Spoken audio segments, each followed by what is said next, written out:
meu nome é Gustavo Linhares, sou jornalista, né, trabalho atualmente com reportagem, né, sou repórter do site De Fato. Também faço assessoria de comunicação, hoje pré-serviço para o Hospital Nossa Senhora das Dores.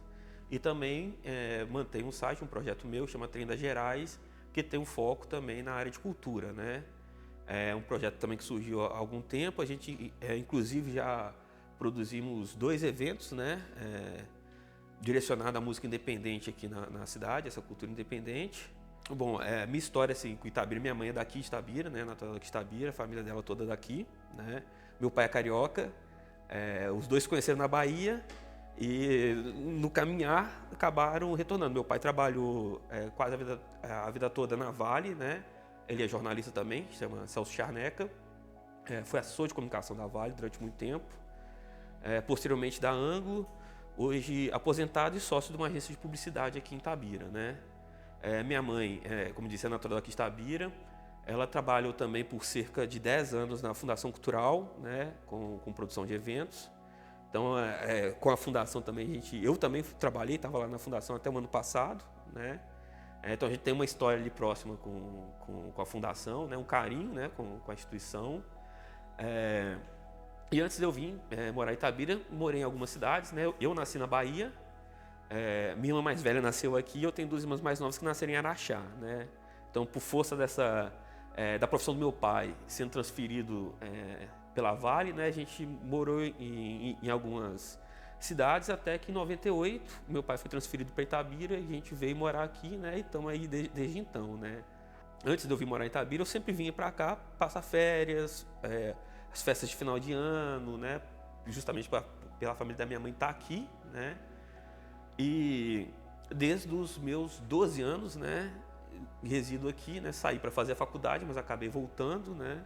Então Itabira é um pedaço importante da minha história, né. E me considero bastante itabirano, né, sou apaixonado com essa cidade. E, bom, meu crescimento está todo atrelado a ela, né. Itabira é uma cidade que tem realmente acho que é uma questão muito própria de cidades mineradoras, né? Você tem esse fluxo de pessoas muito intenso, né? E a gente está numa região mineradora, então a gente tem outros municípios que também vivem isso, mas Itabira tem isso mais potencializado, né? É uma mineração antiga, né? A Vale está aqui desde 42, mas a mineração existe há bem antes disso, né? Itabira surge por causa disso, né? Na busca pelo ouro, né? Buscou-se o ouro, encontrou-se ouro, mas o que veio trazer mesmo foi o minério de ferro, né?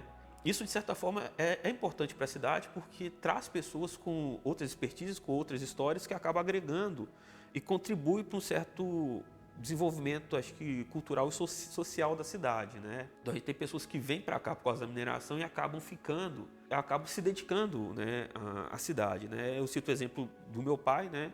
Meu pai é carioca, é da Baixada Fluminense, é de Nilópolis, né? Saiu, foi trabalhar numa mineradora de cobre na Bahia, né? E acabou vindo para Itabira e hoje ele é cidadão honorário aqui, é membro do CODEMA, membro da Interassociação, né? Tem uma empresa na cidade, né? Então são pessoas que acabam se identificando com a cidade. Acho que Itabira tem uma população também que sabe receber as pessoas, né? Que torna a cidade um pouco mais receptiva mesmo, né? E as pessoas ficam aqui, embora tenha muita gente, acho que o movimento de sair parte muito mais do itabirano, né? Eu acho que isso porque o itabirano vai chegando na cidade de querer fazer faculdade e tal, e já começa a pensar, não, eu vou sair de Itabira, vou para fora, vou buscar. E acho que é justamente por uma questão que Itabira tem uma vocação natural para isso, mas mal trabalhada, né? Que é a questão cultural, né? Porque aqui Itabira, né, a gente passa assim, a adolescência e tal, a gente tem muita limitação dentro das possibilidades culturais para a gente poder vivenciar aqui, né? Quando você vai fazer uma faculdade em BH, em Ouro Preto, você tem uma efervescência cultural muito mais interessante que atrai o jovem, né? Então o jovem sente talvez essa necessidade de sair de Itabira, né? E acho que é um aspecto que Itabira precisa trabalhar, inclusive quando a gente fala da questão da mineração, da sobrevivência da cidade, acho que o pós-mineração passa muito pela questão cultural, né? A gente tem esse produto natural que é o Drummond, né? Que é um símbolo da cidade, mas Itabira vai muito além do Drummond, né? A gente tem artistas maravilhosos da cidade, às vezes que mereciam mais reconhecimento do que tem, né? Um exemplo disso é o Newton Baiandeira, né? Que é um artista, era um artista de extremo talento, deixou uma obra muito vasta, né? Mas que essa obra tá perdida, né? A gente tem outros artistas que têm uma importância grande para a cultura da cidade. A gente tem o Nandi, né? Que é um músico que saiu, voltou e que é bastante presente assim na vida cultural, assim como outros artistas, né? E a Itabira precisa trabalhar melhor isso, né? E a grande questão é como, né? Porque não basta apenas o esforço público, um apoio da iniciativa privada, mas também a necessidade de que se tenha o público, né? Eu acho que Itabira demanda mais esse trabalho junto ao público para que ele possa consumir outros produtos culturais que não só aqueles que estão colocados na mídia, né? E talvez, né, por essa troca de ida e vinda de pessoas, né, possa se criar um trabalho de agregar esse valor cultural ainda mais para a cidade, né? E Itabira, né, em termos de vocação, né, de possibilidades futuras, que pode ser trabalhado desde agora, ela tem inúmeras, né? Quando a gente cita cultura, a gente não pode fugir do turismo, né? O turismo de Itabira é uma cidade que ela consegue reunir diversos segmentos turísticos dentro dela, né? Você tem o turismo cultural, igual a gente citou o Drummond, todo esse aparato de cultura acerca da história de Drummond, né? A gente tem o Caminhos Drummondianos, né? São pouquíssimas cidades no mundo que tem um museu de território, como Itabira tem, e Itabira com os elementos citados na poesia de Drummond ali presente, né? Então é uma coisa única, né? Itabira tem o próprio turismo cultural, histórico na verdade, o turismo histórico, que eu acho que talvez seja um dos pontos menos trabalhados na cidade, né? Itabira ela tem quase 180 anos de emancipação política, né? Mas de criação são mais de 300, né? De história da cidade. Então é uma cidade tão antiga quanto você tem Ouro Preto e Mariana, né? Por exemplo. E essa história de Itabira que se liga na exploração do ouro, se liga com a cultura tropeira, né? Ela poderia ser muito mais trabalhado, né? E o retrato disso é a forma como a cidade se desenvolveu ao longo das décadas, né? Porque hoje a gente tem um centro histórico com um número de construções históricas muito baixa, né? Eram muito maiores e é um fenômeno também que passa pela Vale, né? Porque a partir do momento que a Vale se instala na cidade, né? E aí você vem esse volume de arrecadação e as famílias passam a ter um poder aquisitivo maior, elas passam a se livrar dos casarões e fazer construções mais modernas, né? Então você tem um poder público que deixou isso acontecer e isso acabou limitando, mas Itabira ainda tem construções históricas que precisam ser preservadas e essa história precisa ser resgatada e trabalhada junto ao itabirano, né? Para o itabirano conhecer essa história tricentenária da cidade, né? E entender a relevância que Itabira tem, não só para a região, não só para Minas Gerais, como o Brasil, né? E para o mundo, né? A gente não pode deixar de citar a história da Vale, porque a Vale em 42, quando ela é estatizada, ela é estatizada num acordo do Brasil com os aliados na Segunda Guerra Mundial para fornecer o minério de ferro para alimentar ali, né, fornecer o material para o enfrentamento ao nazismo, né? Então Itabira tem uma história que vai muito além, né, desse ambiente que nós temos aqui, né, e uma relevância muito grande, né? Então você tem toda essa história também que você pode ser trabalhada, então, igual eu estava citando, né, o turismo histórico, você tem o turismo de negócios, né? Itabira hoje está situada dentro de uma região minerária, né, de mineração grande. Itabira é a principal cidade dessa região, né? Então você também tem esse volume de negócios que são gerados aqui. Então Itabira é uma cidade de muitas possibilidades, né? É necessário trabalhar essas potencialidades para que a cidade se desenvolva, né? Voltando lá no início da conversa ali, quando você também tem esse fluxo de pessoas de fora vindo para cá, essas pessoas podem agregar para trazer, aumentar ainda mais, né? Essas potencialidades da cidade. No Cometa, eu já escrevi artigo para o Cometa e agora, na ocasião dos 40 anos, pela Fundação, a gente fez um documentário com a história do Cometa, né? Só que dos fundadores do Cometa, né? Geninho, Altamir Barros, eles são todos parentes meus, né? São primos da minha mãe. Lúcio também, inclusive o enteado do Lúcio, o Igor Venal, né? A gente morou junto em BH, né? Então, assim, o pessoal ali do Cometa ali, eu conheço bem ali, e é uma inspiração pra gente, né? O Cometa eu acho que acho não, né? Acredito que seja o maior símbolo que a gente tem do jornalismo aqui em Itabira, né? Eu acho que Itabira tem produtos jornalísticos, produtos interessantes, mas acho que é aquele que marcou e que trouxe uma identidade própria, né? Muito vinculada ao que a identidade da própria cidade é o Cometa, né? E o Cometa, para mim, tem o grande papel, né? Que foi o resgate de Drummond para a própria cidade, para a própria Itabira, né? Itabira é engraçado isso, né? Porque a gente tem uma pessoa aqui da cidade, né? Que é o Drummond, tamanho de Drummond, né? Para mim, o maior escritor brasileiro, né? Um dos maiores da língua portuguesa, e a cidade rejeitou, né? Um movimento, no mínimo, curioso, né? Que como você vira a cara para um cidadão tão ilustre como ele e que tinha um carinho enorme por Itabira, né? Quando você lê os poemas de Drummond, quando você lê os textos de Drummond, as partes que ele referencia Itabira, você consegue sentir o carinho dele pela cidade.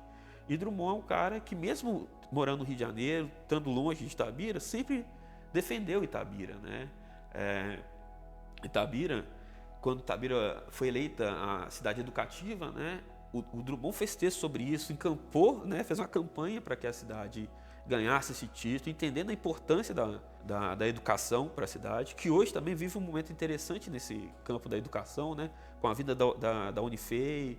A gente tem universidades daqui, o próprio hospital, igual a Nossa das Dores, que está se abrindo também para a área de estudo e pesquisa, para potencializar, né? Então o Drummond lá atrás já viu essa potencialidade na cidade e defendeu isso aqui, né? Defendeu isso para o Brasil, né?